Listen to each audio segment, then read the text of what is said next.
जय श्रीमन नारायण। प्यारे भक्तों मित्रों, स्वागत है आपका हमारे इस YouTube चैनल में। और आप देख रहे हैं, पढ़ रहे हैं ज्योतिष शास्त्र के बारे में। तो हम जैसे कि आप लोगों के हर एक वीडियो में बताते हैं कि हमारे पास जितना ज्ञान होगा उतना भरसक कोशिश हम करेंगे आपको देने की, बताने की। और आप यहाँ तक कि आज के समय में, आज के युग में इतना समझे होंगे कि जहाँ पे इस दुनिया के अंदर आज के समय परिस्थिति ऐसे हो गए हैं कि एक दूसरे को देखना, आज के समय में एक दूसरे को देखना नहीं चाहते। कि आज हम ऊपर ऊपर से तो बहुत प्रसन्न दिखते हैं किसी के सामने, और अंदर से ही अंदर उसके प्रति हमारी विचार भावना क्या होते हैं। तो और दूसरी बात, बहुत लोग यह भी चाहते हैं कि हमें हर एक चीज अच्छा ही सुनने को मिले, हर एक चीज अच्छा ही सुनने को मिले। तो आप लोग इतना भी समझते होंगे, जानते हैं कि अगर ज्यादा मिठाई आदि खा लेंगे हम लोग तो वह कहीं ना कहीं हमें परेशानी ही देने वाली होती है, रोग बीमारी को ही देने वाली होती है। तो दोनों ही चीज सम रहे तो बहुत अच्छी बात है, क्योंकि कहा ही गया है धर्म क्षेत्र कुरुक्षेत्र समवेतायुत्सवः। हमारे जो शरीर है इसी के अंदर धर्म है और अधर्म दोनों ही छुपा होगा। तो चलिए, हम लोग पिछले पार्ट में जैसे कि हम लोग राशि के गुण स्वरूप को समझ रहे हैं हम लोग, और पिछले पार्ट में हम लोगों ने समझा था कि यह तीनों दोष देने वाले वह कौन कौन सी राशियां होती हैं। तो जैसे कि मैंने आपको बताया था, पित्त, वात और कफ और त्रिदोष वाली राशियां कौन कौन सी होती है। अब उसी के आगे हम लोग चलेंगे। तो आज हम लोग पढ़ेंगे कि यह राशि के अंदर हम वर्ण किस प्रकार से समझें, वर्ण भेद को हम लोग किस प्रकार से समझें। तो सभी लोग जानते हैं कि प्रथम हमारा जो वर्ण है वह ब्राह्मण वर्ण है। दूसरा क्षत्रिय वर्ण है। तीसरा वैश्य वर्ण है। और चौथा हमारा शूद्र वर्ण है। चार वर्ण है, चार वर्णों में विभक्त है। और यहाँ देखिए, यह देख रहे होंगे तो यहाँ जाति वर्ण के बारे में बात नहीं आती। हम राशियों को जो समझ रहे हैं वह जाति वर्ण किसी का जाति सूचक नहीं है। यह जाति सूचक ना तो ब्राह्मण के लिए जाति सूचक, ना तो क्षत्रिय के लिए जाति सूचक है, और ना वैश्य के लिए जाति सूचक है, ना शूद्र के लिए जाति सूचक है। यह हम उनके व्यवहार के बारे में जानने के लिए यहाँ शब्द प्रयोग है। क्योंकि पहला सर्वप्रथम भी हमने आपको क्या बोला था, काल रूपो जनार्दन। यह जो काल पुरुष के जो अंग बताए गए हैं ज्योतिष में, उन्हीं के अंग अनुसार हम लोग उनके वर्ण को समझ रहे हैं। और कहा भी गया है, ब्राह्मणों से मुखमा सिद्धबाहु राजन्य कृतः ऊरु तदस्य जद्वैश्यः पदभ्याम गुंशूद्रो अजायत। तो वहां उस चीज को समझने का भेद है कि हम लोग समझ रहे हैं यहाँ ज्योतिष के बारे में, यहाँ किसी जाति का या किसी व्यक्ति का यहाँ पे वह जो वर्ण बताया गया है वह किसी का सूचक नहीं है। तो यहाँ हम लोग वर्ण के अनुसार, वर्ण के अनुसार राशियों को किस प्रकार से समझें, राशियां, वर्ण के अनुसार राशियां किस प्रकार से समझें। तो यह समझ लीजिए कि आपको जैसे कि पिछले पाठ क्रम वाइज ही हम आपको बताते आ रहे हैं, क्रम वाइज ही आपको बताते हुए आ रहे हैं। तो यहाँ आप थोड़ा सा यहाँ पे आपको समझने की बात है कि हमारे ब्राह्मण वर्ण में, क्षत्रिय वर्ण में, वैश्य वर्ण में और शूद्र वर्ण में कौन कौन सी राशियां आती हैं। हम लोग इतना समझ गए हैं कि यह ब्राह्मण वर्ण और क्षत्रिय वर्ण और वैश्य वर्ण और शूद्र वर्ण, यह चार जो वर्ण है हमारा, सर्वप्रथम यह सभी लोग जानते भी हैं, समझते भी हैं। तो यह ऐसा नहीं है कि जो ब्राह्मण जाति में जो व्यक्ति है तो उसका नेचर हम अगर बोले तो क्या एक वह नीच कर्म करने वाला नहीं हो सकता है। तो यहाँ हम लोग किसी जातिवाद के बारे में हम लोग नहीं पढ़ रहे हैं, हम लोग उन राशियों के बारे में, उनका गुण प्रकृति स्वभाव क्या होगा हम उसको समझ रहे हैं, जान रहे हैं।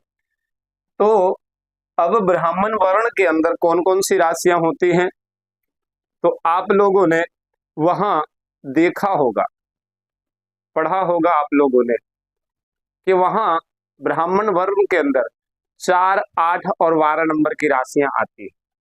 4, 8 और 12, 4, 8 और 12 नंबर की जो राशि है वह ब्राह्मण वर्ण की राशियां। इन राशियों के अंदर अगर बात करें तो कहीं ना कहीं उनके अंदर सात्विकता प्राप्त होगी। इन राशियों वाले के अंदर सत्य बोलने वाले होंगे, सत्य का आचरण करने वाले होंगे, पूजन पाठ भक्ति आदि में को करने वाले होंगे, भगवान या बड़ों का आदर करने वाले होंगे। वो किसी न किसी प्रकार से उनको इनके अंदर ज्ञान अधिक होगी, हर एक चीज को समझने में सक्षम होंगे, सात्विक विचार वाले होंगे ब्राह्मण वर्ण के। अब इनमें कोई भी व्यक्ति हो सकता है, वह भले ब्राह्मण जाति में हो या वैश्य जाति में हो या शूद्र जाति में हो या फिर क्षत्रिय जाति में। तो यहाँ जाति का किसी का, जातिवाद का किसी का यहाँ पे नहीं उल्लेख है। इनमें 3 राशियों के अंदर कोई भी जाति के व्यक्ति हो सकते हैं। वहीं अगर क्षत्रिय वर्ण की अगर बात हम लोग करेंगे तो यहाँ 1, 5 और 9 नंबर की राशि। तो यहाँ भी देखेंगे कि यह भले क्षत्रिय जो वर्ण है तो यह ब्राह्मण में भी हो सकते हैं, क्षत्रिय में भी हो सकते हैं, वैश्य में भी हो सकते हैं और शूद्र में भी हो सकते हैं। तो इनका यह भाव नहीं है किसी जाति का, यह किन्हीं में क्षत्रिय वर्ण के व्यक्ति हो सकते हैं। और हमारे वेद शास्त्र में कहीं भी किसी प्रकार से भेद नहीं बताया है किसी जाति को लेकर के। हम उनसे समझ सकते हैं कि हमारा प्रकृति गुण स्वरूप स्वभाव क्या होगा। वहीं वैश्य वर्ण की अगर बात करें हम, तो वैश्य वर्ण की बात करें तो यहाँ 2, 6 और 10 नंबर की राशि वह किन्हीं में भी हो सकते हैं। और वहीं अगर बात करें शूद्र वर्ण की अगर बात करते हैं तो यहाँ 3, 7 और 11 नंबर की राशि।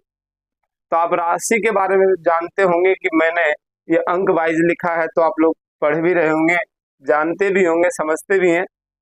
आप लोगों के पास इतने पाठ पहुंच चुका है, 5 से 7 पाठ आप लोगों के पास राशि के बारे में आरंभ से ही हम बताते हुए आ रहे हैं। तो राशि को यह नंबर वाइज आप लोग याद करेंगे तो बहुत अच्छा होगा आप लोगों के लिए।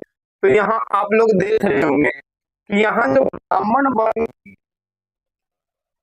समझिएगा कि जो ब्राह्मण वर्ण की जो राशियां आ रही है, कर्क, वृश्चिक और यहाँ आपकी जो राशि है वह मीन राशि। वहां अगर पिछले पार्ट में हम लोग पढ़े होंगे तो वहां यहाँ सौम्य राशि भी बोली गई है, इन्हें सौम्य राशि भी कहा गया है। तो आप लोग इतना समझे होंगे कि एक अगर विद्वान व्यक्ति, अगर ज्ञानी व्यक्ति होंगे तो उनमें क्या अगर सौम्यता नहीं होगी, अगर जिस व्यक्ति में सौम्यता नहीं वो विद्वान नहीं होंगे। विद्वता विद्या ददाति विनयम, जिन व्यक्ति के अंदर विद्वता है वह उनके अंदर विनय भी होगा। तो यह राशि वाले कर्क राशि, वृश्चिक राशि और यह मीन राशि वाले, यह ब्राह्मण तत्व की राशियां हैं। इन्हें जब हम लोग कुंडली आदि देखेंगे तो यह सभी चीज विचार करेंगे। जब कुंडली हम लोग किसी का देखेंगे, समझेंगे, कुंडली को प्रैक्टिस करेंगे, तभी यहाँ यह सब बेसिक चीजें हमें वहां बहुत जरूरी होगा।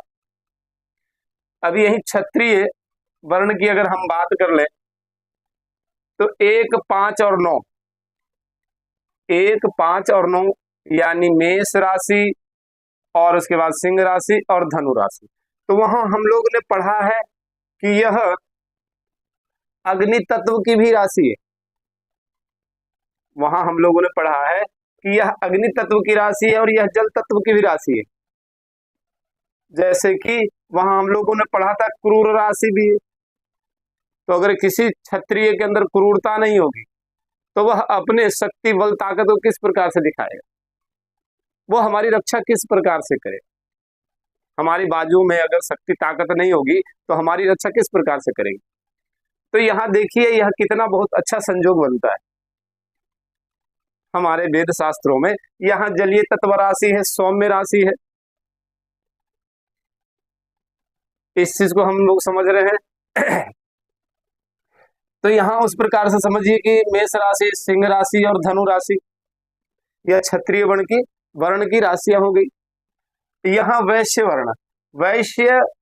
वर्ण जिससे हमें आजीविका उपार्जन हो, हमारा जिससे हमारा घर गृहस्थ चले, दूसरों का पेट भरे। तो वह यहाँ देख रहे होंगे आप कि यहाँ वृषभ राशि और कन्या राशि और मकर राशि, यह वैश्य वर्ण की राशियां हैं।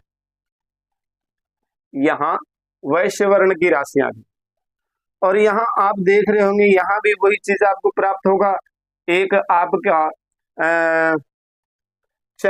एक स्थिर राशि है, एक द्विस्वभाव राशि है और एक चर राशि। तो यह राशि का वर्ण जो हम लोग समझ रहे हैं, तो यह तीनों राशियां वाले हो सकते हैं। इसके अंदर भी सौम्य राशि है। तो वैश्य अगर स्थिरता से अपना कार्य को नहीं करेगा, कोई किसान आदि है, अगर वह नियम के अनुसार अपना नित्य कार्य आदि ना करे तो हमारा पेट किस प्रकार से भरेगा, हमारा यह शरीर किस प्रकार से चलेगा। तो उसी प्रकार से समझ रहे होंगे यहाँ जो शुद्ध वर्ण की जो राशियां हैं वह 3, 7 और 11, 3, 7 और 11। तो यहाँ इससे अब यह भी समझेंगे हम लोग कि वहां जैसे कि मैंने आपको पहले पाठ में बताया था कि यह क्रूर राशि भी बोलते हैं इन्हें, जिन्हें पुरुष राशि बोलते हैं उन्हें क्रूर राशि भी बोलते हैं। इसके अंदर भी यह बहुत सी चीजें देखिएगा कि वहां जैसे कि मैंने आपको बात किया था, यह तीनों दोष देने वाले हैं, यह तीनों दोष देने वाले राशियां हैं। और यहाँ देख रहे होंगे शुद्ध वर्ण की राशि हैं तो अधिक काम करने वाले तो होंगे, अधिक काम करने वाले होंगे, सेवा भाव के विचार रखेंगे। लेकिन अगर यहाँ उसी हिसाब से अगर समझेंगे कि यहाँ पे एक स्थिर राशि है, एक यहाँ स्थिर राशि, एक चर राशि, एक दुस्वभाव राशि, तो इन तीनों में भी ऐसे व्यक्ति हो सकते हैं, तीनों में ही ऐसे व्यक्ति हो सकते हैं जो परिवर्तनशील हो। ऐसे व्यक्ति हो सकते हैं कि एक व्यक्ति कहीं किसी के पास काम कर रहा है, वह स्थिरता से ही काम करे, लेकिन इनके जब गुण स्वरूप को हम समझेंगे तो यह सिर्फ और सिर्फ कभी इनका जो परिवर्तन होगा, जब परिवर्तन हो सकता है किसी न किसी प्रकार को लेकर के, क्योंकि अपना सौम्यता आदि सभी चीज इसमें दिखाया गया है, दर्शाया गया है। तो इन वर्ण के अनुसार हम लोग राशियों को समझें, इनसे विचार करें, इनसे हम लोग को सिर्फ आगे चल करके ज्योतिष को समझना समझना हमारे लिए बहुत आसान होता है कि कौन सी राशियां वैश्य वर्ण की है उनका प्रभाव क्या होता है हमारे ऊपर, कौन से क्षत्रिय वर्ण की है राशियां जो उनका प्रभाव किस प्रकार से होगा। तो क्षत्रिय वर्ण के हैं तो अग्नि तत्व की राशियां हैं तो वो कहीं ना कहीं क्रोधी हो सकते हैं, क्रोध हो सकते हैं। वहीं अगर देखेंगे तो यहाँ पे आपके वायु तत्व की जो राशियां आ रही है, वायु तत्व की जो राशियां हैं तो हवा में भी बात कर सकते हैं, हवा में बात भी कर सकते हैं। तो ये बहुत सी चीजें आपको समझने की बात होगी। ये जो चार वर्ण है हमारे, चार वर्ण, यह जो है ब्राह्मण क्षत्रिय वैश्य शूद्र के बारे में हमने कौन कौन सी राशियां हैं उनको हम लोग समझा है आज के इस पाठ में। तो हमारा आप लोगों से यही कहना होगा, हम यही कहेंगे कि आप लोग हमारे वैदिक फलित ज्योतिष के पाठ को 1 नंबर से पढ़ें, देखें, समझें। अगर किसी प्रकार से समझ में नहीं आती है तो आप कमेंट बॉक्स में लिख सकते हैं, और किसी चीज़ की जानकारी भी आप व्हाट्सएप आदि पे ले सकते हैं। और हम लोग अभी बहुत से कुछ जानकारी लेंगे, प्राप्त करेंगे, क्योंकि अभी आप लोगों के पास पंचांग आदि के बारे में हमने कुछ बताया नहीं है। तो पंचांग आदि के बारे में भी हम हमारा पाठ भरसक हम संभवतः कोशिश करेंगे कि आप लोगों के पास पहुँचे, आप लोगों के पास जाए, कि जिससे हम पंचांग आदि गणना आदि करना सीख जाएं, जानकारी हो जाए, कि मुहूर्त आदि का भी विचार हम लोग कर सके। तो वह सभी चीज़ हम आप लोगों को बताएंगे, यहाँ से पाठ आपको हम देंगे। और आगे हम लोग अभी इष्टकाल आदि, लग्न आदि स्पष्ट करना आदि, सूर्य आदि ग्रह को स्पष्ट करना, यह भी हम लोग जानेंगे। लेकिन आज के युग में फलित ज्योतिष हमने आरंभ कर दिया है, क्योंकि गणित ज्योतिष आज के समय में सूक्ष्मता से कहीं न कहीं किसी सॉफ्टवेयर आदि से प्राप्त हो जाता है। तो हम लोग इसको भी समझें, और वहाँ भी हम लोग गणित पढ़ेंगे कि किस प्रकार से कैलकुलेशन आदि किया जाता है। और आप लोग इसी प्रकार से हमारे इस YouTube चैनल को जिन्होंने सब्सक्राइब नहीं किया है वह सब्सक्राइब कर दें। क्यों? क्योंकि आपके पास में जैसे ही हमारा YouTube चैनल पे हमारा वीडियो अपलोड होगा, वैसे ही आप लोगों के पास में उसका नोटिफिकेशन चला जाएगा, जिससे आप लोग सभी को पता होगा। और हम इसी प्रकार से जितना हमें ज्ञान है हम बस कोशिश करेंगे आपको बताने की। और आज के लिए इतना ही। धन्यवाद। जय श्रीमन नारायण।